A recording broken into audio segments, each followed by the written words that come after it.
గురుగారు, మన సనాతన ధర్మానికి పరమ పవిత్రమైనటువంటి స్థలం ఆలయం. అటువంటి ఆలయానికి ఎటువంటి వస్తువులను దానం చేస్తే ఎలాంటి ఫలితాలు ఉంటాయి? ఆలయం ఇంటికన్నా గుడి పదిలం అంటారు. తెలుగువారి సామెత ఇది. ఇంట్లో రాజకీయాలు ఉంటాయి, సమస్యలు ఉంటాయి, తలనొప్పులు ఉంటాయి, పిలుపులు ఉంటాయి, మందలింపులు ఉంటాయి, మాటలు ఉంటాయి, గోడకు చెవులు ఉంటాయి. కాబట్టి ఇంటికంటే గుడి పదిలం.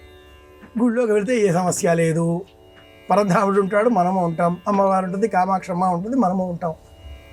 అలాంటి ఆలయానికి అవకాశం దొరికినప్పుడు మనం ఎలాంటి వస్తువులు లేక సదుపాయాలు ఆర్థిక రూపంలో అందివ్వగలిగితే మనకు ప్రయోజనం చేకూరుతుంది? ఎలాంటి వస్తువైనా పర్లేదు. శాస్త్రంలో ఇవే అందించాలి అని చెప్పబడలేదు.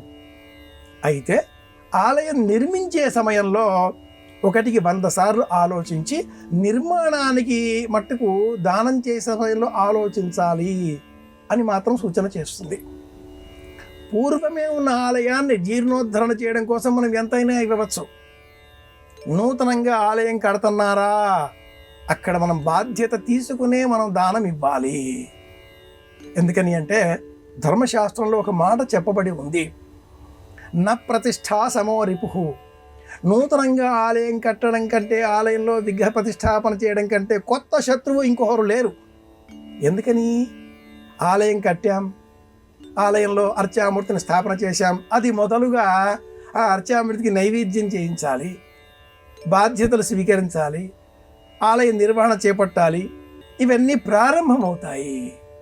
ఆలయం నిర్మించామా, వీటన్నిటిలో వచ్చేటటువంటి లాభ నష్టాలకు మనమే బాధ్యత వహించవలసి ఉంటుంది.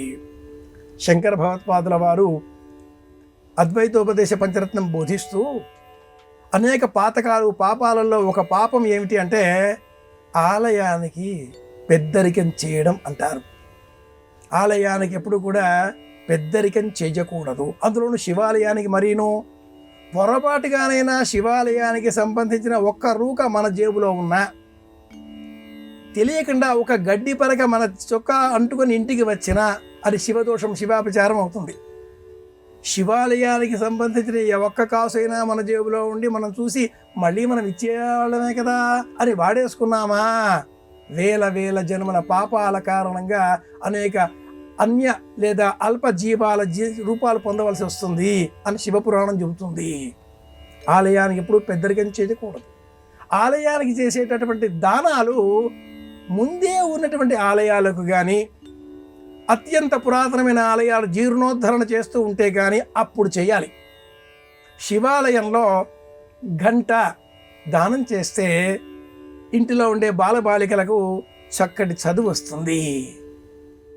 నందీశ్వరుడి మెడలో గంట అలంకరింపజేస్తే చిన్నారి బాలబాలికలకు ఇంకా మాట్లాడటం లేదండి, 3 ఏళ్ళు అయిపోయాయి అనేటువంటి పిల్లలకి మాటలు వస్తాయి.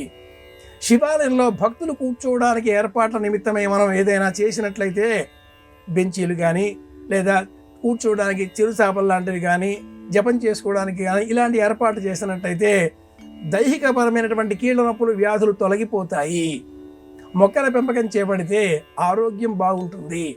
అలాగే ఆహార పదార్థాలు అందించినట్లయితే మనకు అజీర్ణ వ్యాధి తొలగిపోతుంది. మనం ఏ సమస్యతో బాధపడుతున్నామో ఆ సమస్యకు సంబంధించిన పరిష్కార మార్గాన్ని ఆలయంలో సేవ నిమిత్తమే అందించాలి. ఇది ప్రధానమైన విషయం. కొత్తగా ఆలయం కాకుండా పూర్వం ఉన్న ఆలయాలకు, జీర్ణోద్ధరణ చేసే నిమిత్తంగా ఉండే ఆలయాలకే దానాలు చేస్తే శ్రేష్టం. ఇది శాస్త్రం చెప్పే మాట. అలాగే ఏ ఒక్కరూ నా దగ్గర కాస్తుంది కదా అని ఆలయం సంపూర్ణంగా వారే నిర్మించరాదు. ఇది మహాదోషం. ఆలయం అంతా మనం కట్టేసినా కూడా శిఖరం కోసమైనా ఎవరి దగ్గరైనా ఒకరి దగ్గర నుంచి ఒక కాసైనా తీసుకోవాలి. ఆలయం అంటే నలుగురికి సంబంధించింది. ఆలయంలో వేంచేపు చేసి ఉండేటటువంటి ఆ స్వామివారు ఊరికి ఎరిగించే నిమిత్తమే ప్రయాణించేటటువంటి వాహనం పల్లకీ సేవ. నలుగురు మోస్తేనే కదులుతుంది. నలుగురితో ఉండేదే ఆలయం. ఇలా దానాలు చేస్తే మట్టుకు తప్పక క్షేమం కలుగుతుంది.